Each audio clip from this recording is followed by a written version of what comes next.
CT23 with Eric Parker. Good morning, and thank you for being with us. It was headlines this week when Ann Uccello, the first female mayor of Hartford, died. She was sworn in back in 1967 and died 1 week ago at the age of 100.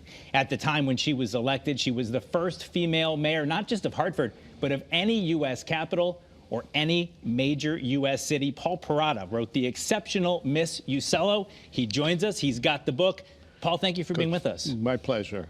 I think one of the things that's so interesting to me is that you met Ann Uccello when she was 90. Yes. So you came onto the scene late in her life, but you still came away so impressed with the woman you met. What was it about her that so impressed you?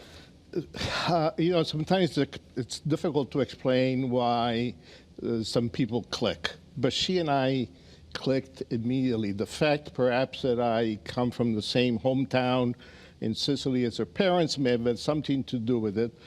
But from the very first, I asked her, I said, how come nobody's written a book about you? And she told me a story about somebody who had tried and failed. So I said, hey, can I try? And after that, we spent several months, at least once a week, just chatting like you and I are discussing right now about all aspects of her life. And I'm happy to say we grew part of the family. That's probably been the biggest reward for myself and my wife. And, you know, I think if someone came to me and said, hey, Eric, I want to write a book about your life, I'd be like, great. Ann Uccello said to you, I want to see an outline, I want to approve it. And one thing that you said in the book is, don't ask her a question unless you want an honest answer. Ann was a straight arrow. One of the problems with the politicians in Hartford at her time was that they focused on the persona Ann, but Ann did not exist. It was Antonina. It was the daughter of these immigrants, extremely religious. And she didn't behave any differently, either outside of the City Hall or within City Hall. She was committed to certain ideals, and that was it. So unfortunately, people looked at her as a politician, but she was not a politician. She was a hardworking person who was never outworked by anybody. She studied the issues. She became an expert. She led, as you know, in lead paint. She led in terms of the issues of housing. So she was probably what I would call a compassionate conservative, probably the very first. And obviously, so much is said about her. I mean, we know Ann Street became Ann Uccello Street downtown, and there's been so much said about her accomplishments, but a lot of it says first female mayor. And one thing that interested me in learning more about her through your book and in other ways is that there's so much more to her legacy than that. You know, she was the first to talk about the regionalization needed with suburbs in Hartford. You talked about lead paint. You talked about housing issues.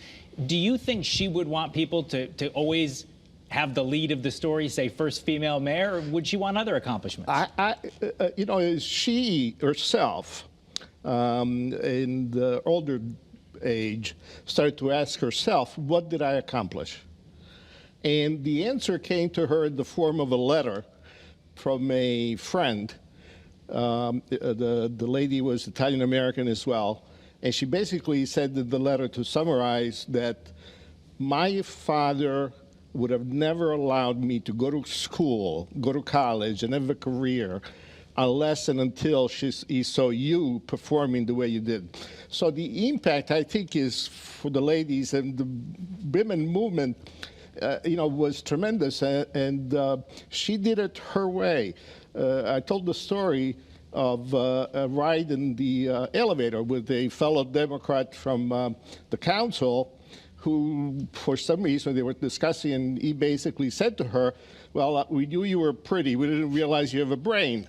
And, you know, she didn't get upset. She didn't start screaming and yelling. She just kept going at it. To me, that was the unbelievable part of her character. Well, and I think, you know, sexism probably did play a role in 1967 in a big job like mayor of Hartford. She had to ask permission from her boss at the G Fox to run when she first decided to get into politics. Sort of an interesting time for a woman to be in that position, and then to not just be there, but to do such a remarkable job.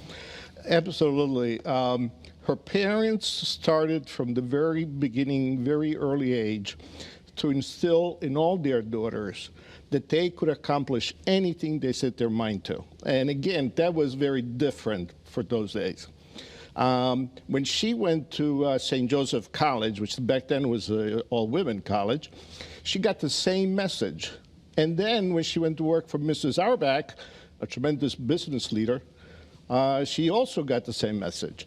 And she told me that apparently the day that she told her that she was running, just before leaving, Mrs. Auerbach said to her, and she called it dear, she said, "Ann, someday you're going to be mayor." And Ann turned around stunned. She didn't know what to answer, but I think her character's traits had developed to such a point that people saw the competent person, never mind if she was been a woman. Do you think that a lot of it was her upbringing that led to her to be the person that she is? I mean, you talk about her parents coming from the same village in Sicily where you were born. Was that a part of it? Absolutely. Now, there were two parts of her life that I thought were very important. One was just the family.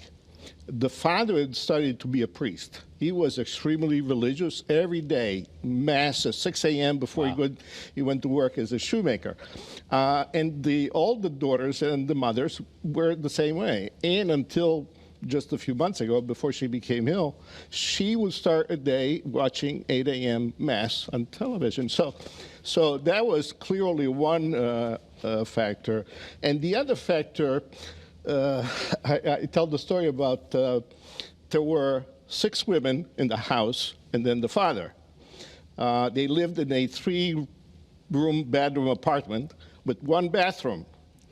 And to me, the fact that they were able to survive that kind of a structure says as much about the ability to sacrifice and the ability to work together that is really uncommon. I mean, especially nowadays. And the other part, if I may, the non-married ladies, so there were 5 sisters, 2 sisters never married, until they lived with the parents, they would bring back their paycheck and give it to the mother for her to manage the household, and then she would give them an allowance until she became mayor. That was the way things worked. We're all out of time. We could probably talk about this subject forever. You have a wonderful book. I know you said you can get it on Amazon. We have a graphic we can show.